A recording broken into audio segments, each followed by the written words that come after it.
பொய்யுரை நூல் சில புகழுந் தீயமன் கையர்கள் பிணித்துமுன் கடல கத்திடு வெய்யகற்றோணியாய் மிதப்ப மேற்படு துயிச்சொல் லரசர்த்தார் தொழுது போற்றுவாம். பொய்யாகிய இல்லாத் தெய்வத்தன்மை பேசும் சமணர்கள் திருநாவுக்கரசு சுவாமிகளை தம்பக்கமாகச் சேர்த்தார்கள்.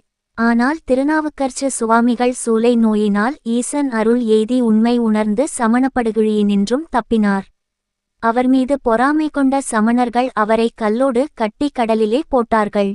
போட்டபோது கடலிலே ஆழுகின்ற சுவாமிகள் தமது சூலை நோய் நீக்கி ஆண்டருளிய பெருமானை நினைந்து கற்றுணை பூட்டி ஓர் கடலுள் பாய்ச்சினும் நற்றுணையாவது நமச்சிவாயவே என பாடி தம்மை ஆழும்படி கீழிழுத்துச் சென்ற கல்லே ஆழாது தோணி போல மிதந்து அவரை மேலே தாங்கி கரையேற்ற தூய்மையான சொற்றுணை வேதியன் எனச் சொல்ல வல்ல நாவுக்கு அரசனே என ஈசனே பட்டங் கொடுத்த திருநாவுக்கரசு சுவாமிகள் திருவடிகளைத் தொழுது போற்றுவாம்.